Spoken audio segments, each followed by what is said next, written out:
Hola, muy buenas tardes. Bienvenidos a esta clase de Psiquiatría 1. Este día vamos a tocar temas bastante interesantes. Soy el doctor Reyes Merlos y vamos a compartir una clase más en nuestra plataforma virtual. Vamos a tomar en cuenta los temas que vamos a utilizar para describirlos, desmembrarlos y hablar también un poquito de tratamiento. En primer lugar, la clase está dividida en trastornos somatomorfos, conversivo, disociativo y facticios. A manera de introducción, vamos a hacer una distinción entre lo que es el trastorno somatomorfe y psicosomático. Pero deben de tomar en cuenta una cosa. Es una situación bien interesante, porque ustedes se van a topar con este tipo de pacientes cuando estén ya haciendo su práctica en atención primaria y en otros centros médicos que no sean relacionados con una atención mental, ¿verdad? Porque en ambos vamos a encontrar desencadenantes psicológicos y existen síntomas físicos. Y el psicosomático, pues hay un daño fisiológico, pero también que el paciente le da otra interpretación. Y en el somatomorfe no se desprende patología orgánica. Entonces, es una cuestión bastante interesante y poco a poco ustedes van a ir viendo las características de estos trastornos que vamos a ir describiendo en esta clase. Para iniciar, vamos a decir que las personas que padecen de este tipo de alteraciones en su salud mental cumplen algún tipo de características en su personalidad, en lo que llamamos una personalidad histérica, que tiene mucho que ver con aquellas personas que son teatrales, que les gusta mentir, o sea, que son mitómanas, hacen fabulaciones también, presentan la habilidad emocional, dependencia afectiva, son exhibicionistas, seductores o seductoras y también pueden adolecer de frigidez.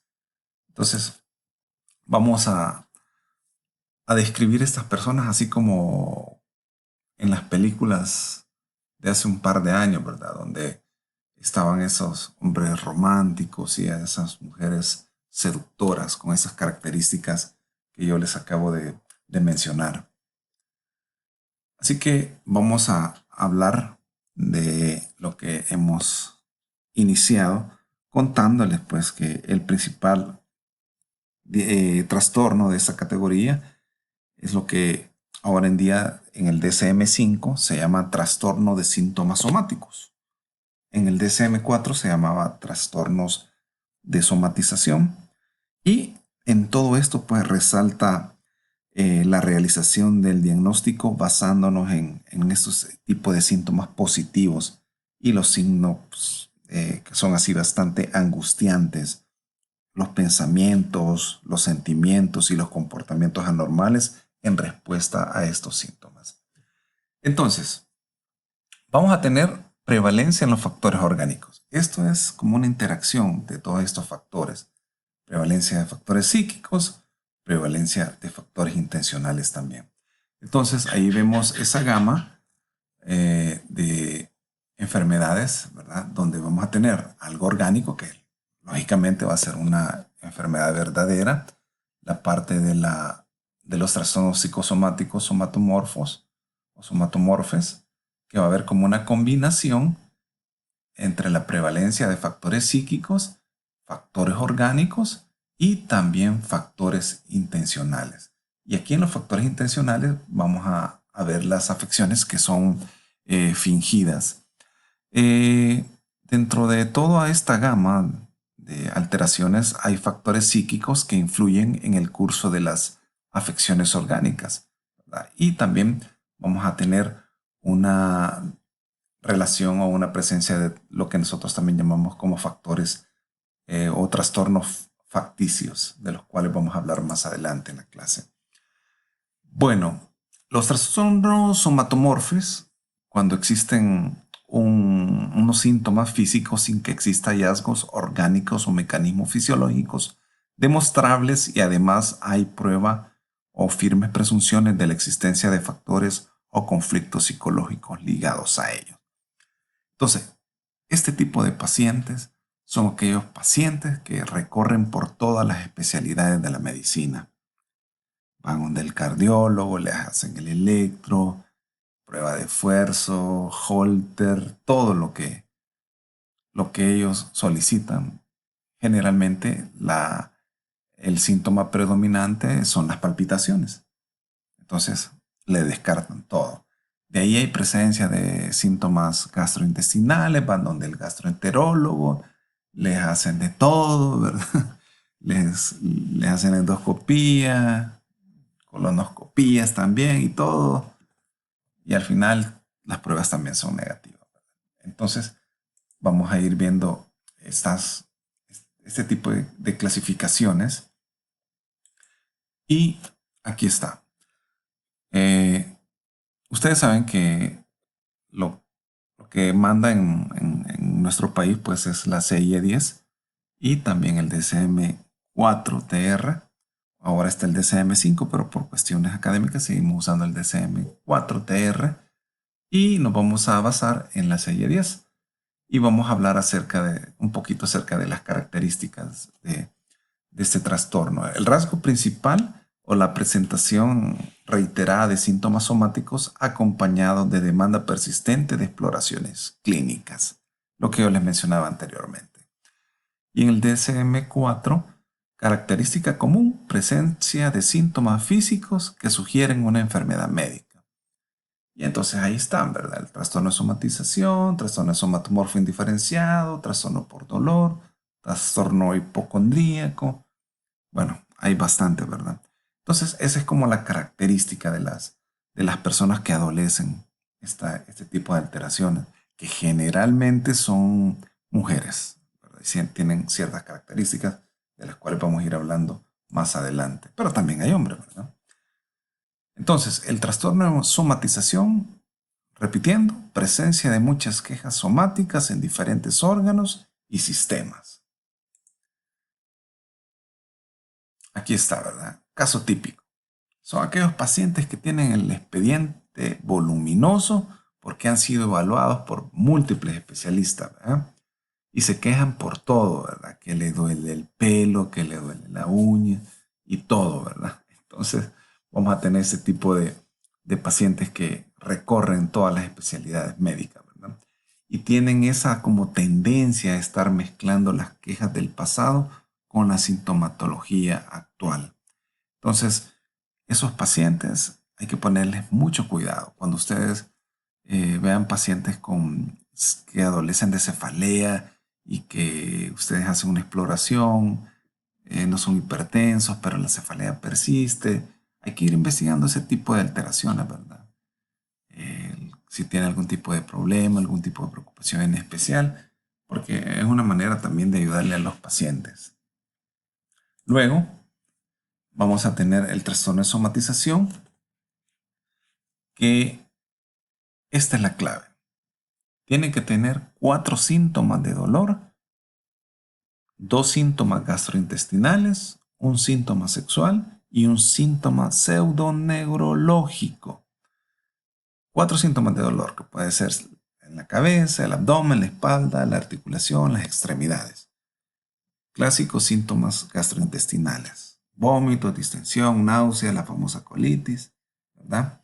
Síntomas sexuales: vamos a tener disfunción eréctil, menstruaciones irregulares y pérdidas. Y el síntoma pseudoneurológico puede ser una paciente que se queja de que está viendo doble, que no escucha bien, que presenta parálisis o algún tipo de convulsiones, de las cuales vamos a describir más adelante en lo que vayamos desarrollando nuestra clase. Bueno, vamos a continuar. Vamos a darle a la siguiente. Ahí está, siempre hablando del trastorno de somatización. Esto pues existe desde tiempos, hace muchísimos años. Imagínense tan antiguo que había sido o fue descrito en Egipto. El primer nombre que se acuñó fue histeria, que viene de ístero, que significa útero. También en 1859 el síndrome de Brinket, y en 1980 pues ya fue acuñado el diagnóstico de trastorno de somatización. Entonces ha tenido diferentes nombres a través del tiempo. Es súper frecuente. Entonces aquí hay otra de las características según las clasificaciones que conocemos. La presencia de síntomas somáticos. Estamos hablando de la CIE-10. Múltiples, recurrentes y con frecuencia variables y presente durante varios años, ¿verdad? Existe la presencia de 6 síntomas de una lista de 14 distribuidos en 6. Son 6 gastrointestinales, 2 cardiovasculares, 3 genitourinarios, 3 relacionados con la piel o el propio dolor, y deben aparecer síntomas en por lo menos 2 grupos. Y se puede hacer diagnóstico con otro tipo de alteraciones o de trastorno, ¿verdad? Eso según las CIE-10. Entonces hay que ponerle mucha atención. Lo que les decía, empieza antes de los 30 años. Exige la presencia de 4 síntomas dolorosos, 2 síntomas sexuales, gastrointestinales, un síntoma sexual y un síntoma pseudoneurológico. Entonces hay que tener cuidado cuando nos lleguen este tipo de pacientes, ¿verdad? Ambas clasificaciones para fines académicos son válidas, o para fines de exámenes también, ¿verdad? Así que tienen que leerlo. La clase es bastante extensa y hay cosas que ustedes pueden buscar también en su manual, y les voy a dejar también un material de apoyo para que lo puedan leer. La etiología, pues, tiene un origen, puede tener varios orígenes, mejor dicho. Uno de ellos son factores psicosociales, interpretación de los síntomas como una forma de comunicación social, que puede ser el resultado de evitar alguna obligación. Por ejemplo, cuando alguien no quiere hacer un turno en el hospital, comienza a quejarse, ¿verdad? Y así va a ir desarrollando un sitio mejor dicho, un trastorno de somatización, o ir a trabajar a un sitio en que no le gusta lo que hace. Entonces va a ir con ese tipo de situaciones, ¿verdad? Luego tenemos otra etiología psicoanalítica, que los síntomas son sustituciones de impulsos instintivos reprimidos. Eso está relacionado con la infancia, ¿verdad? Generalmente también se habla de algún tipo de evento traumático durante la niñez. La etiología, desde la perspectiva conductual, señala que son enseñanzas y ejemplos que un niño va a ir aprendiendo de sus padres, y costumbres culturales que pueden enseñar más a unos que a otros a somatizar. Entonces es lo que llamamos aprendizaje vicario, lo que estamos viendo en la casa. Entonces, si ustedes vienen de un hogar donde el padre o la madre tiene tendencia a somatizar o a generar estados de ansiedad, es muy probable que ustedes pues hayan aprendido este tipo de forma de vivir o de costumbres, y sean personas que somatizan todo, ¿verdad? Al experimentar un poco de estrés, comienzan con las que sienten palpitaciones, que les duele la espalda, y pueden tener algunos de los síntomas de los cuales hemos hablado. Muy bien, continuemos hablando de los factores biológicos, donde se dice que es una base neuropsicológica, y aquí hay una tensión característica y hay una alteración cognitiva que está siendo provocada en la percepción y evaluación errónea de estímulos somatosensoriales. Entonces, a nivel de neuroimagen, vamos a ver que hay una disminución del metabolismo en los lóbulos frontales y en el hemisferio no dominante. Es una de las teorías aceptadas también del trastorno de somatización, Y otra importante son los factores genéticos, que dice que ya viene uno con el defecto de fábrica del 10 al 20% de familiares femeninos de primer orden o de primer grado de un paciente con trastorno de somatización. Y en estas familias los parientes masculinos estarían más propensos a ser abusadores de sustancias y a tener un trastorno de personalidad. Vamos a continuar con esta clase súper interesante. Espero que les esté gustando hasta lo que llevamos de ella. Y también está la etiología a través de las neurociencias básicas y habla de la citoquina, que todos sabemos que son moléculas mensajeras que el sistema inmune pues utiliza para comunicarse. Entonces los síntomas serían una regulación anormal del sistema de las citoquinas. Hablando un poco acerca del tratamiento de los trastornos de somatización, o del trastorno de somatización, mejor dicho, fíjense que este tipo de pacientes son propensos a recibir bien tratamientos médicos y quirúrgicos que son innecesarios. Es una de las características. Se pueden complicar el curso clínico con otro tipo de patología también, y se observa en el examen mental que es un paciente o una paciente con características dramáticas, exhibicionistas, narcisistas, así con esa parte emocional que muchas veces adoptan poses seductoras, tienen características de ser dependientes de otra persona y sobre todo son personas manipuladoras. Ojo con este dato, ¿verdad?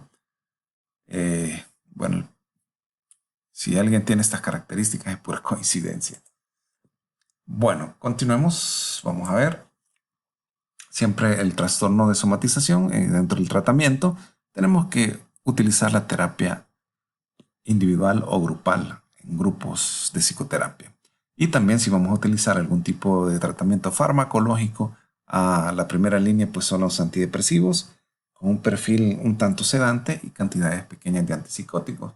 Entonces, el mejor medicamento son los IRS, o sea, los antidepresivos inhibidores de la recaptura de serotonina. Y como dice, podemos utilizar algún tipo de antipsicótico atípico a dosis bajas, como por ejemplo la quetiapina.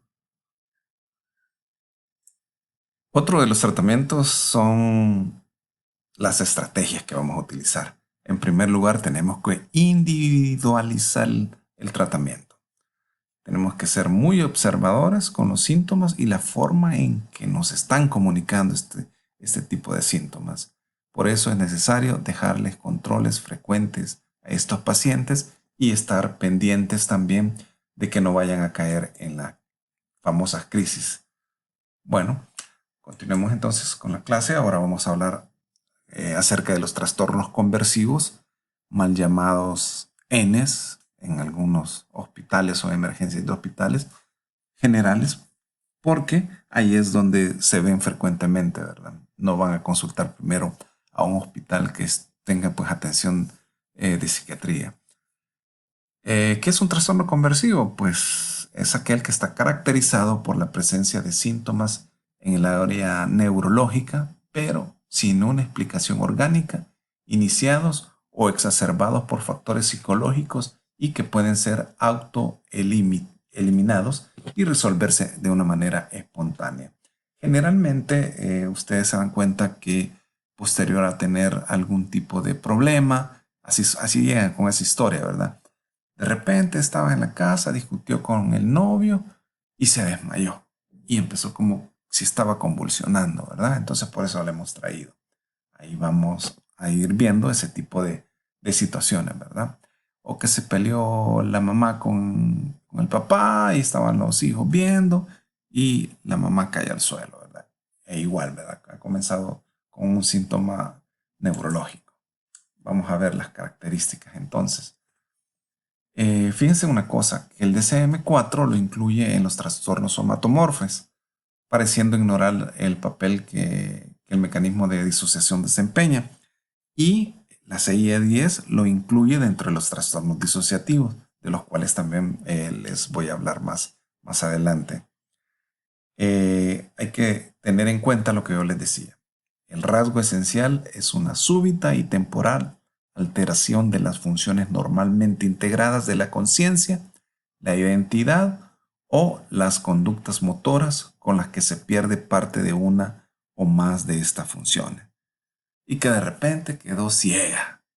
Estaba hablando tranquilamente con el novio, discutieron y ella de repente se quedó sin visión. Así son las historias que llegan, ¿verdad? Entonces, las famosas neurosis. Dentro de los trastornos conversivos, el término se combinó originalmente con lo que se conoce como trastorno por somatización y se solía conocer por el nombre de histeria, ¿verdad?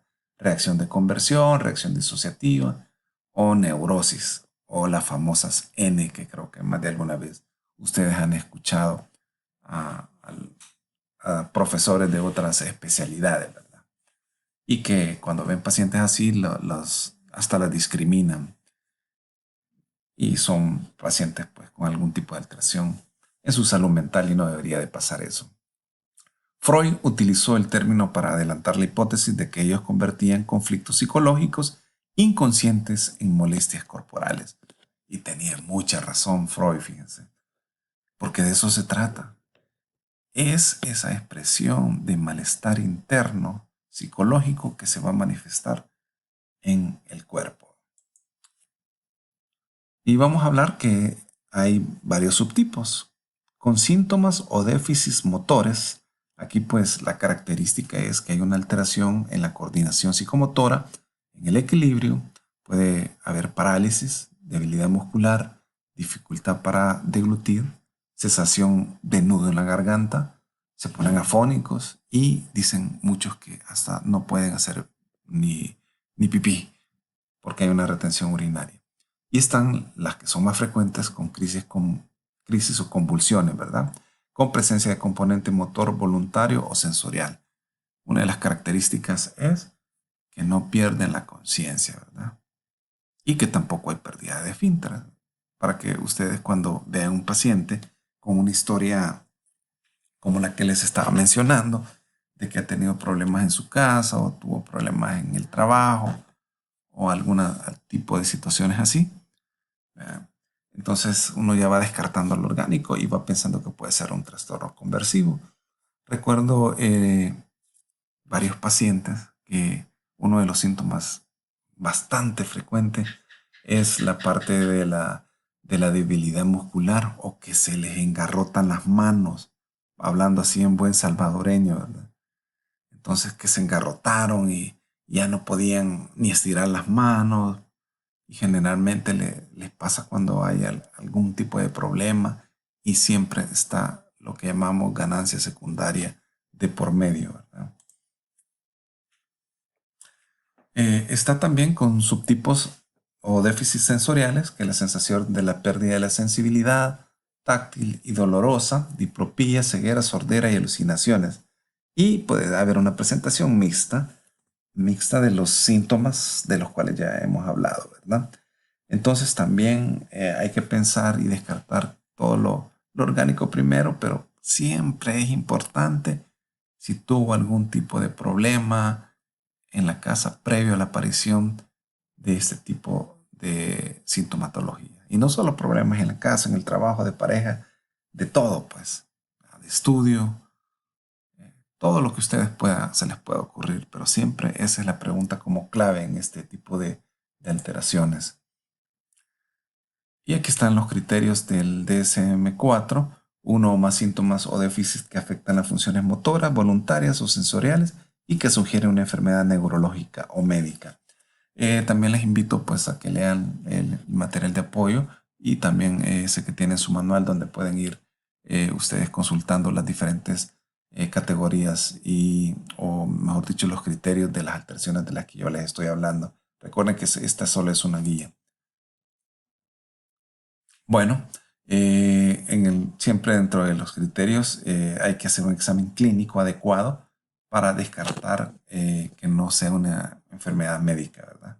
O que el paciente también no vaya a estar bajo los efectos de una sustancia o por un comportamiento de experiencia culturalmente normales. ¿Ya? Característica, esto es lo que llamamos la bella indiferencia, ¿verdad? Que es un síntoma típico de una actitud de despreocupación por la severidad de los síntomas y no parece afectado por un síntoma. Entonces, el paciente está sumamente tranquilo, ¿verdad? Les está diciendo que se ha quedado ciego, pero el paciente, eso pues le parece fantástico, ¿verdad? Se ha quedado ciego. Entonces, si alguien de ustedes, o un familiar de ustedes, o yo, o alguien, pues, se queda ciego, ¿cómo se va a sentir? Va a sentirse mal, pues, va a estar inquieto. Pero este tipo de pacientes no, adoptan ¿qué? Una actitud totalmente así como que les vale todo, pues, como que si no tuvieran nada. Entonces, una característica que se llama la bella indiferencia, característico de los pacientes con una alteración conversiva. Bueno, continuemos. Dentro de la etiología, pues, según los factores psicoanalíticos, la represión de un conflicto intrapsíquico y la conversión de la ansiedad en síntomas físicos puede funcionar como formas no verbales de controlar o manipular a los demás. Lo que les he dicho hace unos cuantos minutos, generalmente andan buscando ganancias secundarias. ¿Ya? Bueno, los factores biológicos hablan de que hay un hipometabolismo del hemisferio no dominante. También se menciona que hay una hiperactivación cortical que establece feedback negativos entre la región del córtex y la formación reticular. Hablemos del tratamiento. Bueno, aquí se puede dar gusto uno, ¿verdad? Y debe de tratarlos con lo que uno mejor maneja, pues. La gente que le gusta el psicoanálisis puede utilizar la parte del psicoanálisis, el hipnoanálisis, psicoterapia dinámica, psicoterapias conductuales y utilizar también medicamentos que pueden ser antidepresivos o ansiolíticos, que pueden ser medicamentos como las benzodiazepinas. Otra de las alteraciones que se ven frecuentemente es lo que conocemos como hipocondría. Ya sé, ya han de estar pensando, fulanito de tal, es de esos. ¿Por qué? Porque son pacientes que interpretan inapropiadamente las percepciones corporales, sensaciones o síntomas y se convencen equivocadamente de que está enfermo. Y entonces hay personas que oyen, que leen en internet o miran en redes sociales, qué sé yo, en programas de televisión o les cuento a un vecino acerca de que fulano de tal tenía una cuestión y que eso le desarrolló un cáncer. Entonces empiezan ellos también a experimentar ese tipo de síntomas y van creyéndose que tienen eso de una manera equivocada, ¿verdad? Entonces suele asociarse a desencadenantes ambientales que pueden ser episódicos, ¿verdad? Y se diferencia de la verdadera hipocondriasis en que dura poco tiempo, que son menos de 6 meses. Nunca me imaginé que esta, esta imagen que estamos viendo iba a ser algo tan real pues en estos días, ¿verdad? Bueno, continuemos. El término viene del latín hipocondrium, debajo de las costillas o abajo de las costillas, y alude a la frecuencia de dolores abdominales en este caso, ¿verdad? Y aquí podemos ver las regiones del hipocondrio derecho, el epigastrio, el hipocondrio izquierdo, que ustedes conocen desde que llevaron la materia de anatomía, ¿verdad? Entonces, tenemos los criterios. Entonces los pacientes tienen preocupación y miedo a tener o la convicción de padecer una enfermedad grave a partir de lo que están interpretando personalmente, ¿verdad? Y de lo que sienten, pues. B, la preocupación persiste a pesar de las exploraciones y explicaciones médicas apropiadas. Entonces, la cuestión es, por ejemplo, un paciente que cree que está positivo a VIH.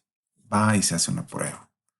Le sale negativa, Pero él insiste, no, es que mire que yo tengo diarrea, que he perdido peso y que no sé qué.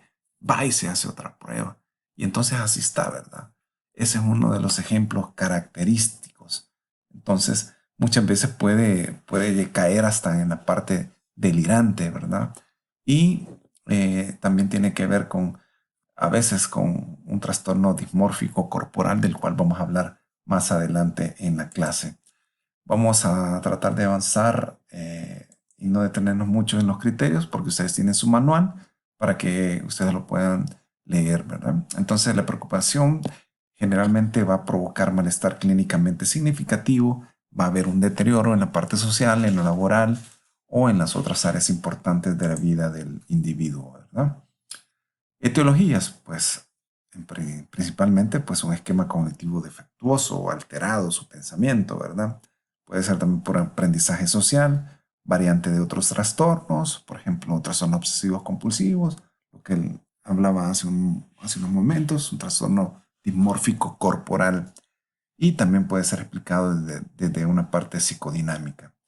Bueno, vamos a seguir con la clase y siempre hablando de hipocondría, vamos con el tratamiento rápidamente. En general son pacientes que cuesta tratarlos, son refractarios a las intervenciones psicoterapéuticas más habituales. Entonces podemos utilizar psicoterapia de grupo e individual, realizar algún examen físico regulares y frecuentes para tratar de convencerlos y de que ellos estén tranquilos porque les genera demasiada ansiedad. Entonces, generalmente ocupamos farmacoterapia, ¿verdad? Por una patología subyacente que generalmente es ansiedad o depresión. Entonces, lógicamente, vamos a utilizar ansiolíticos y antidepresivos, que hay una gran variedad disponibles.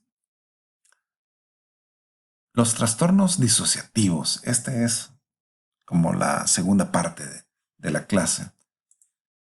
Hay una gran variante acerca de los trastornos disociativos, ¿verdad? Que es un fallo en la manifestación, en la conexión o asociación de informe mental en la manera en que ésta se da normalmente unida, ¿verdad? Según la CIE-10, la principal característica de estos trastornos disociativos sería la pérdida parcial o completa de la integración normal entre ciertos recuerdos del individuo, del pasado, la conciencia de la propia identidad, ciertas sensaciones inmediatas y el control de los movimientos corporales también, ¿verdad? Entonces, en el DSM-4TR habla de los trastornos disociativos, que consiste en una alteración de las funciones integradoras de la conciencia, la identidad, la memoria, porque muchos acusan amnesia, y la percepción también del entorno, ¿verdad? Y este tipo de alteraciones pueden ser de forma repentina o gradual y generalmente puede ser crónica. Esa es una de las cosas que se debe evitar con este tipo de pacientes. Bueno, sigamos. Como les decía, ustedes tienen su manual y entonces ahí pueden ver los criterios. Un poquito de historia.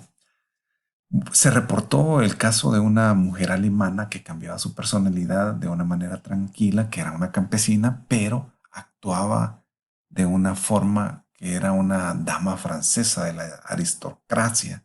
Imagínense, esto fue descrito, pues. Eh, que según lo que pasó fue en el siglo XVIII, pues, y fue descrito en 1970, ¿verdad? Hablaban de ese tipo de situaciones, ¿verdad? Que no se explican cómo alguien que tenía una baja escolaridad y todo se comportaba como una dama francesa de la aristocracia. También hay ciertos reportes de casos de personalidades múltiples, esas famosas series y documentales de personalidades múltiples, que incluye también niños y adolescentes. Brinket en el siglo XIX se enfrenta ante la noción de impulsos prohibidos como una causa de la disociación, ¿verdad? Entonces él mencionaba que las cosas traumáticas, aplastantes, que generalmente suceden en la niñez, son las que desencadenan este tipo de alteraciones. Entonces, fíjense que una de las preguntas clásicas que yo le hago a mis pacientes es, ¿qué es lo más traumático que ha vivido en su vida? Yo les pregunto a ustedes, ¿qué es lo más traumático, muchachos, que ustedes han vivido en su vida? Muchos van a ir ahí a su disco duro y son situaciones de la niñez. ¿Qué son? Solo ustedes lo saben. Los marcaron para toda la vida, indiscutiblemente. Y ustedes lo saben.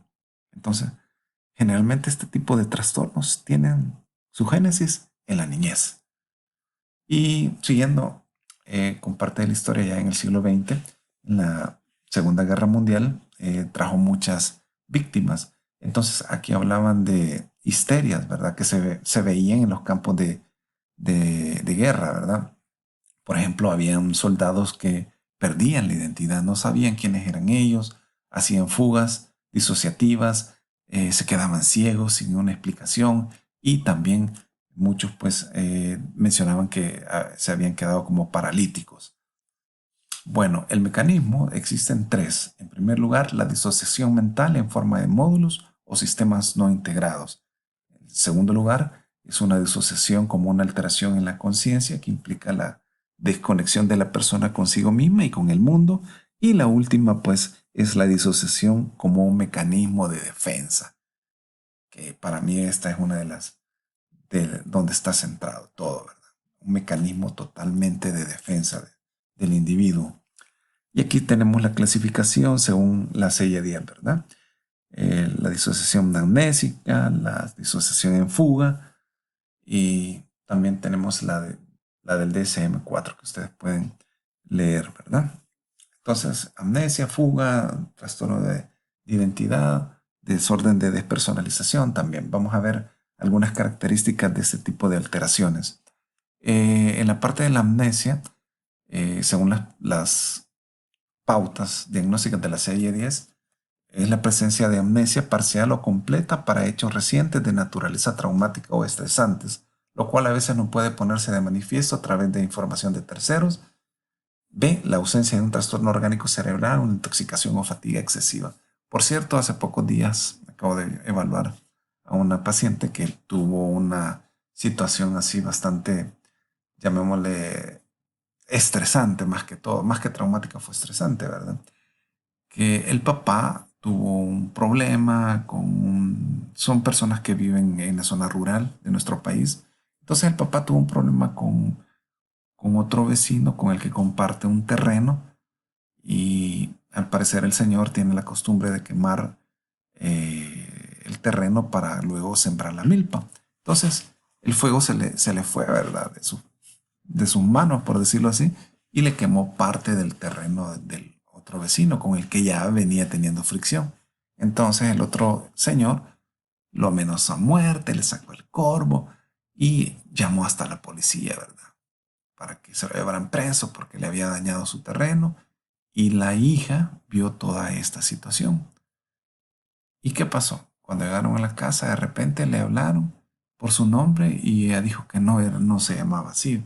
Y empezó, ¿y vos quién sos? ¿Y aquí a dónde estoy?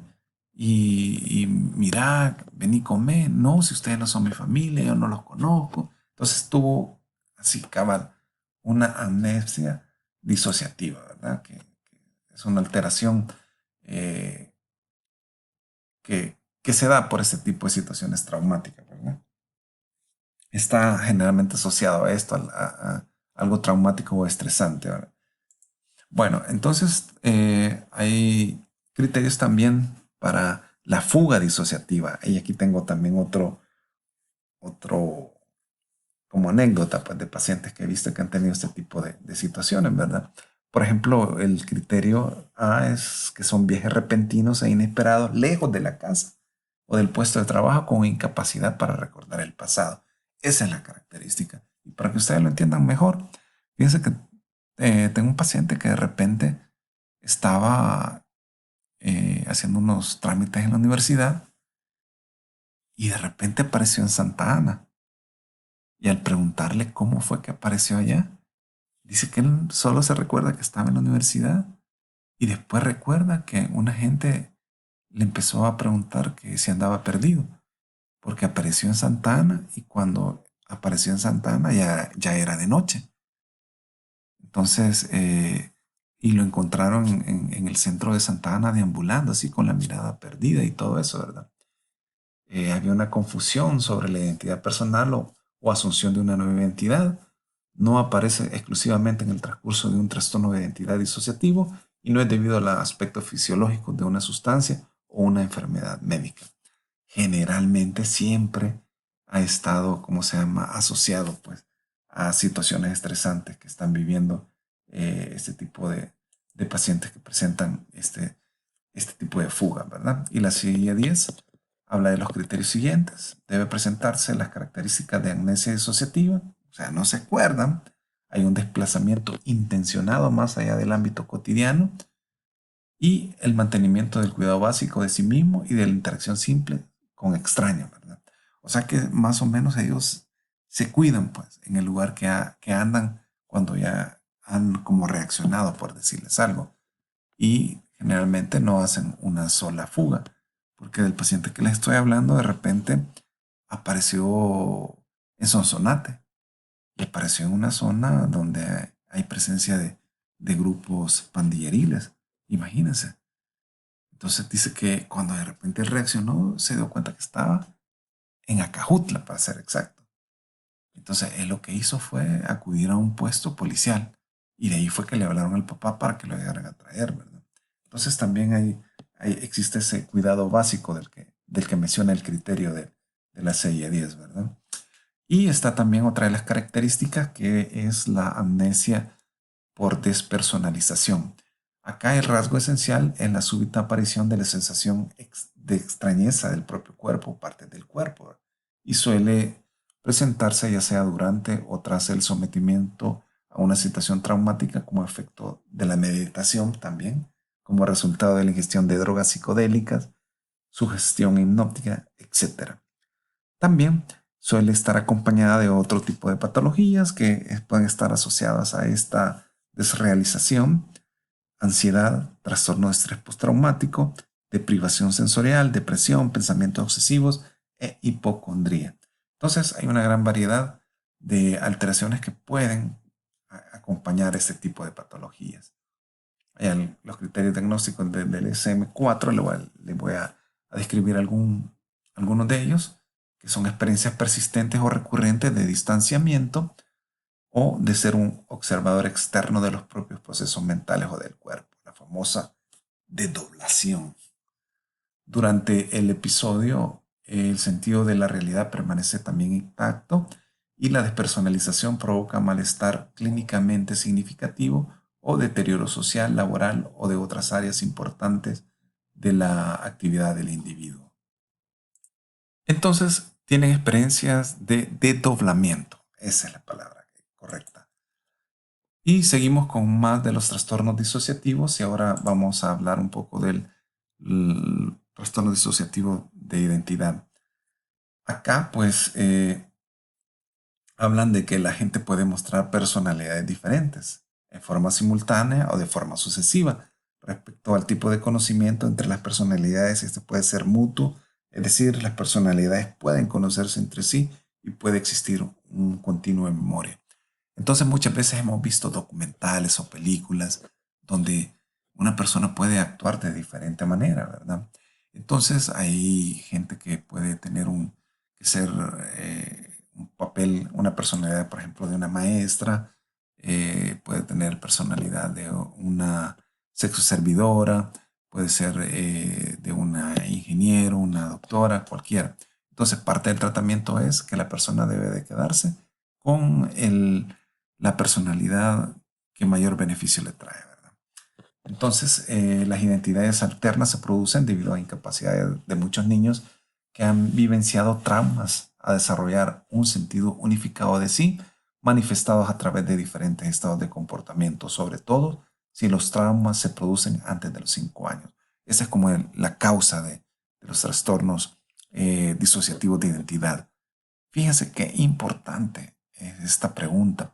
Cuando ustedes realicen las historias longitudinales a sus pacientes y estén llegando ahí a la parte de la historia personal, siempre pregunten cómo fue su niñez. ¿Tuvo algún tipo de trauma durante su niñez? ¿Ya? Y se van a dar cuenta que es muy frecuente que los pacientes nos describan abusos o maltrato de tipo físico, sexual, psicológico y después eso se va a traducir en alguna alteración de su salud mental. Entonces, la disociación de las experiencias traumáticas de esta manera permite mantener las relaciones con los cuidadores, además de facilitar la maduración de otras áreas del desarrollo, tales como el intelecto, las habilidades interpersonales y artísticas. Bueno, algunos criterios también: presencia de dos o más identidades o estados de personalidad, y también al menos dos de estas identidades o estados de personalidad controlan de forma recurrente el comportamiento del individuo. Bueno, esta clase es bastante larga. Yo los invito a que ustedes sigan leyendo y estudiando su manual y también lo que yo les voy a dejar acá de material de apoyo. Hablemos acerca del trastorno somatomorfo indiferenciado, ¿verdad? Que son efectos físicos inexplicables que duran al menos 6 meses y que no alcanzan el umbral para el diagnóstico de trastorno de somatización. Acá vamos a ver algunos criterios según el DSM-4. Uno o más síntomas físicos que pueden ser fatiga, pérdida del apetito, síntomas gastrointestinales o urinarios y cualquiera de las dos características siguientes. Tras un examen adecuado, los síntomas no pueden explicarse por la presencia de una enfermedad médica conocida o por los efectos directos de una sustancia. Y dos, si hay una enfermedad médica, los síntomas físicos o el deterioro social, laboral, son excesivos en comparación con lo que cabría esperar por la historia clínica, la exploración física o los hallazgos de laboratorio. Entonces son personas que tienen alguna alteración, pero que no necesariamente deben de estar tan deteriorados en estos ámbitos de la vida.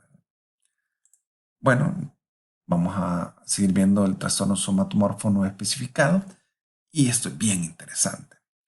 Se aplica en pacientes que presentan síntomas que sugieren un trastorno somatomorfo, pero no cumplen los criterios para ningún trastorno somatomorfo concreto.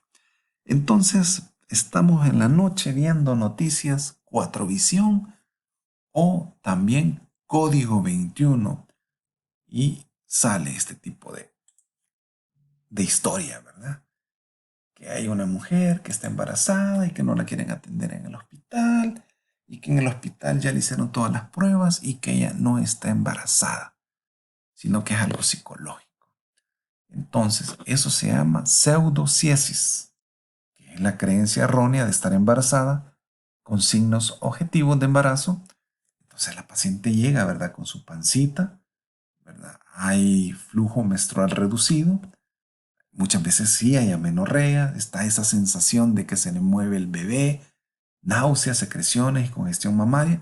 Y todas estas cosas, pues la paciente cree estar embarazada, ¿verdad?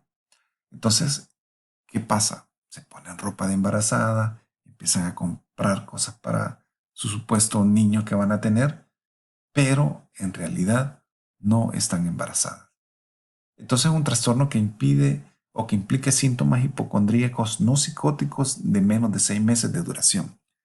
Entonces muchas veces uno cuando está en el servicio social se topa con ese tipo de pacientes, ¿verdad? Entonces uno lo que tiene que hacer en este caso pues es referirla.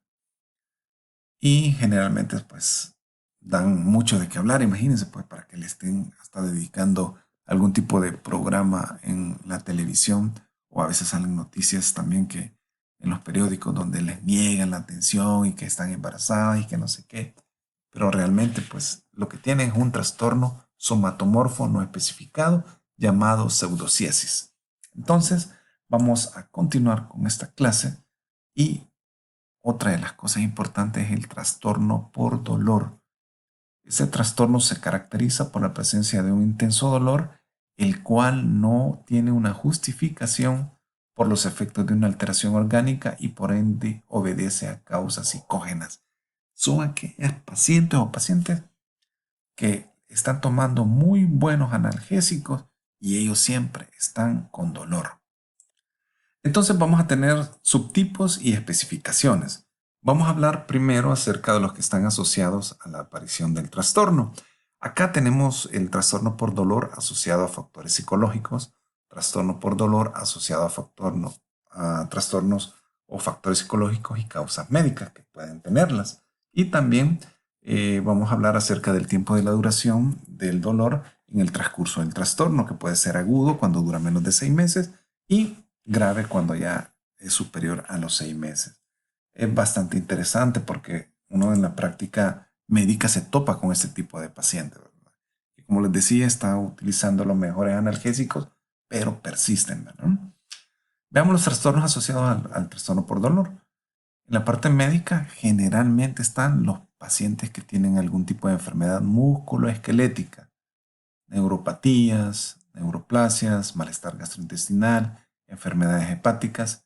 Entonces, estos pacientes generalmente, aunque usted le dé los mejores analgésicos, siempre van a estar quejándose de dolor. Y dentro de las alteraciones mentales están los pacientes que utilizan algún tipo de sustancias, ¿verdad? Las cuales abusan y hay dependencia a los fármacos analgésicos.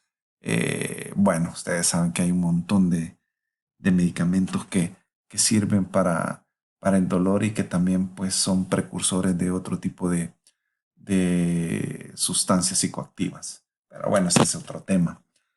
Trastorno distímico, que o trastorno depresivo persistente, se llama ahora trastorno depresivo mayor, y también en los pacientes que tienen un trastorno por ansiedad. Entonces, la etiología del trastorno por dolor se habla de que puede ser originado por factores psicodinámicos, conflictos inconscientes reprimidos y se manifiesta conscientemente mediante la aparición de síntomas que van a afectar las funciones orgánicas, ausencia total o parcial de alteraciones fisiológicas. También tenemos la etiología de los factores conductuales, que es la experiencia del dolor reforzada por los beneficios obtenidos gracias a la adopción del rol de enfermo. Lo que estábamos diciendo, ganancia secundaria. En este tipo de patologías o de alteraciones de la salud mental que les he estado hablando en esta clase, generalmente lo que buscan es ganancia secundaria. Vamos a ver ahora el factor interpersonal, que es la persistencia del dolor obedece a intereses de control mediante la prolongación de la condición de enfermo. Bonito, ¿verdad? Se siente bien, está rico el hotel aquí en la casa y yo me siento mal, me duele, a pesar de que me inyectan, que me tomo los mejores analgésicos, pero le parece perfecto manipular a la familia y adoptar el rol de enfermo. Tenemos también la etiología del trastorno por dolor en los factores biológicos y se habla que hay una alteración en el córtex cerebral, ¿verdad? Y que ahí también pues, está asociado a una alteración de la serotonina. Interesante, ¿verdad? Así que ustedes pueden ir pensando si conocen algún tipo de paciente con este tipo de alteración por dolor, que son bastante frecuentes. Acá están los criterios según la serie 10, CLF45. Yo me los voy a adelantar para que ustedes lo puedan leer en su manual, porque así la clase pues no se hace demasiado larga. El dolor también nos explica por la presencia de un trastorno del estado de ánimo, un trastorno de ansiedad o un trastorno psicótico y no cumple los criterios de dispareunia. Y hay otro tipo de trastornos por dolor asociado a factores psicológicos, trastorno por dolor asociado a factores psicológicos y enfermedad médica. Bueno, es un tema bastante importante, ¿verdad? Y aquí vamos a continuar con el tratamiento y la característica principal es la imposibilidad de disminuir o desaparecer temporalmente la presencia de este síntoma. Por lo que todo tratamiento debe estar encaminado a la rehabilitación del paciente y no a la supresión parcial del dolor. Porque eso es lo que ellos creen, ¿verdad? Que dándoles medicamentos para el dolor ellos van a mejorar, pero no. Y también tenemos la farmacoterapia, donde vamos a utilizar los antidepresivos, que pueden ser tricíclicos, que si ustedes se dan cuenta, hay muchos colegas, por ejemplo, ortopedas, y que utilizan la mitriptilina para los dolores. Entonces, es válido, ¿verdad? Y también los inhibidores específicos de la recaptura de la serotonina también son muy buenos en este tipo de pacientes. Y también no solo con fármacos, sino que también podemos ver desde la terapia psicoanalítica al reconocer las implicaciones inconscientes en el desarrollo de la enfermedad. tenemos que ver cuál es la génesis, cuál es el origen de toda esta maraña mental que tienen estos pacientes, haciendo que ellos reconozcan y hagan introspección de los contenidos mentales que están desencadenando dicha. Le llegó el turno al trastorno dismórfico corporal. Esto tiene que ver con la excesiva preocupación de la persona con respecto a su aspecto físico. Bueno, vamos a tocar fibras sensibles con este trastorno. Se evidencia una marcada inconformidad hacia la apariencia personal y el individuo pues rechaza los rasgos de su imagen ilusorios o de manera real que consideran defectuosos o grotescos, y dicho autorrechazo va a generar un malestar significativo o deterioro de ciertas áreas del paciente. Híjole, ¿qué ven ustedes cuando se miran al espejo? La primera pregunta que les quiero hacer. Vamos a ver. Piensen, pues. Continuemos con el dismórfico corporal. Entonces, es común la manifestación de una fuerte sensación de malestar y dolor emocional, producto de la insatisfacción del paciente con respecto a los marcados y prominentes defectos físicos que dicen poseer. Hoy les quiero preguntar a ustedes, ¿cuál es la parte de su cuerpo que menos le gusta o que le gustaría cambiar? Bueno, hay que quede para... Lástima que no estamos en el auditorio, ¿verdad? Para darles el micrófono y escucharlos. Pero aquí les dejo yo también el foro donde pueden escribir y hacer sus comentarios, ¿verdad? Sí, nos gustaría. Comentábamos con los profesores que les hemos puesto los foros, pero nadie de ustedes pues ha escrito, no han escrito nada, pues lamentablemente. Así que esperaríamos que tuvieran un papel más activo dentro de la plataforma o dentro de nuestra aula virtual. Asimismo, puede llevar al paciente a un aislamiento social, problemas de estado de ánimo, ideación suicida y ejecución del acto suicida, entre otras cosas, ¿verdad? Y sobre todo, muchas veces se puede convertir en algo delirante y se puede ir el paciente de la realidad. Vamos a hablar acerca del trastorno dismórfico corporal y lo podemos asociar con lo que yo les decía, ¿eh? Con depresión, trastorno delirante, fobia social y un trastorno obsesivo compulsivo. La historia del trastorno fue reconocido y denominado inicialmente como dismorfofobia hace más de 100 años por el psiquiatra alemán Kraepelin, quien consideró el trastorno como una neurosis compulsiva, ¿verdad? Entonces, fue conocido como dismorfofobia hace más de 100 años. También ese psicólogo francés, Pierre Janet, denominó el trastorno como obsesión con vergüenza corporal. Y la dismorfofobia se va a introducir o se introduce hasta 1980 como criterio diagnóstico del trastorno somatomorfo en el DSM-3. Esta es parte de la historia de esta alteración de salud mental. Etiología del trastorno. Miren qué interesante, factores sociales y ambientales. ¿Por qué?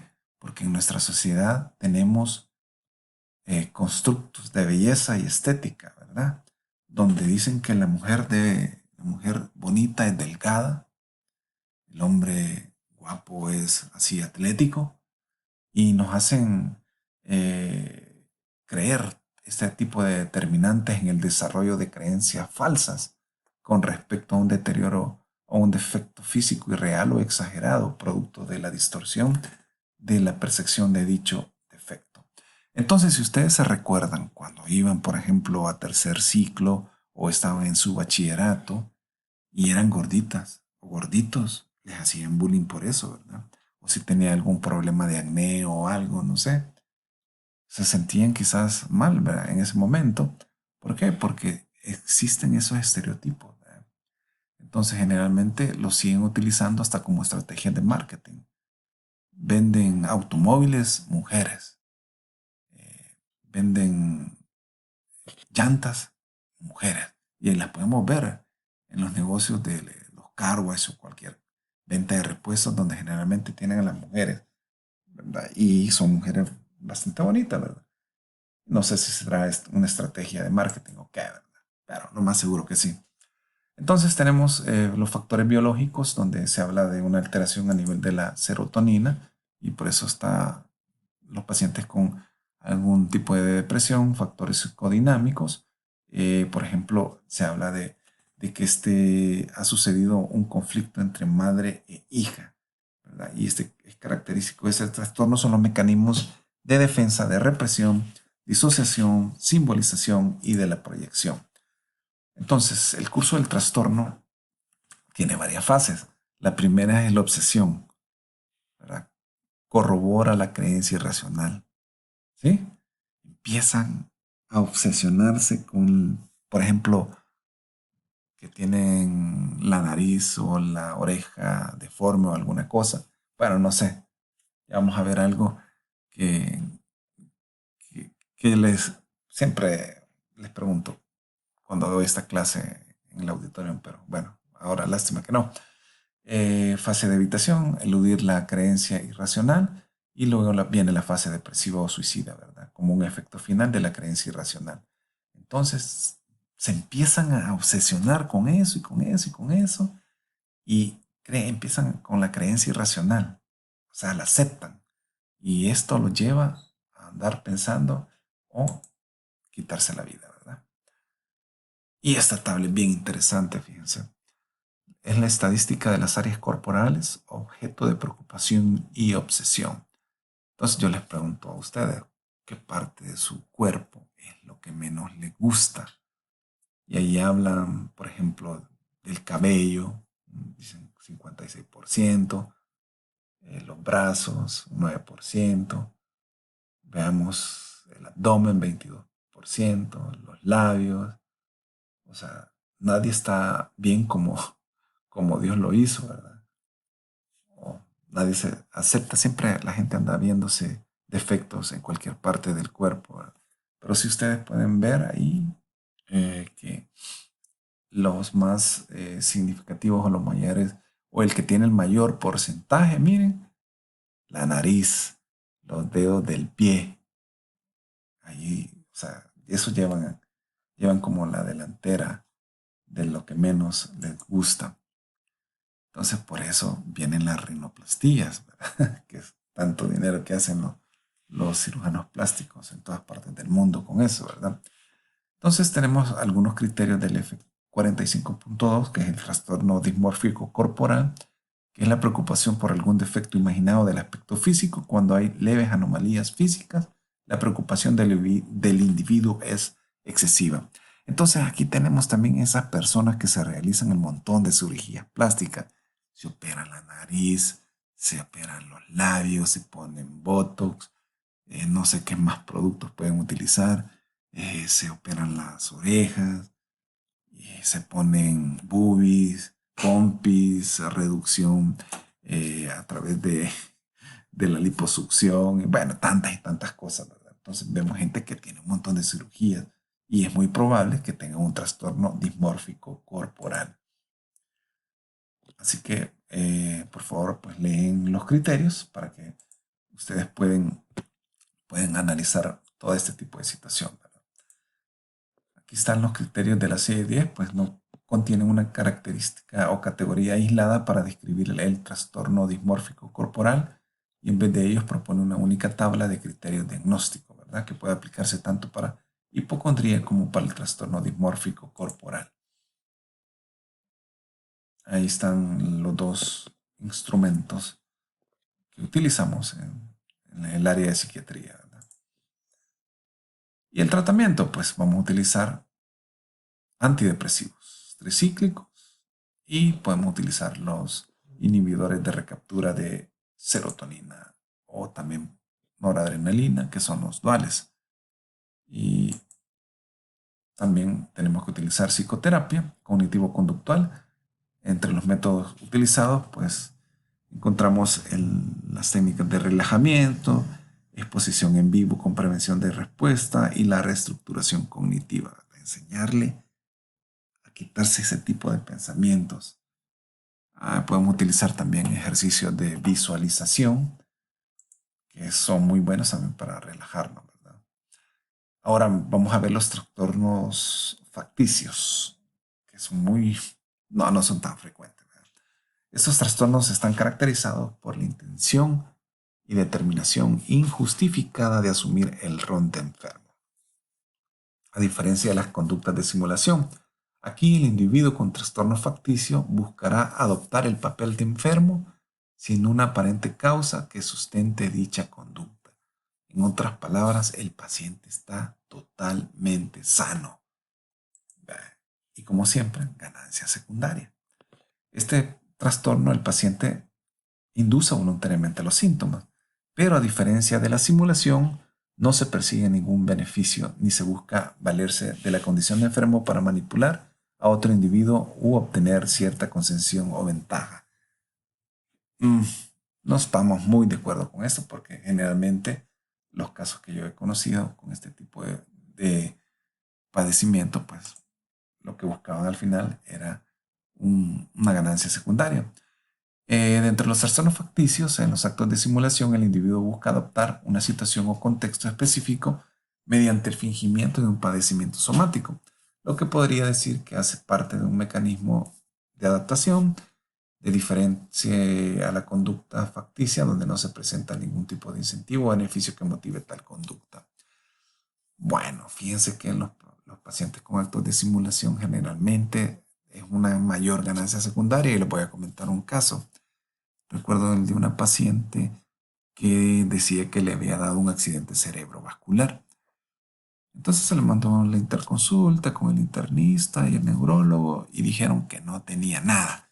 Pero ustedes veían a la señora hasta con los rasgos desviados, la mano así encorvada, el puño cerrado y hasta que cuando caminaba, hasta la pierna así como que cabal, ¿verdad? Había tenido una hemiparálisis derecha, ¿verdad? Y llegaba hasta a veces en silla de rueda, pues.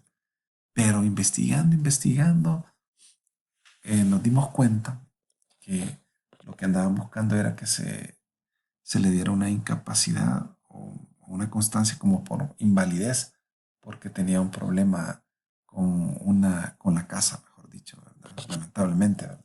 Pero ella andaba con este tipo de alteración, ¿verdad? Y la señora estaba bien deprimida también, por supuesto.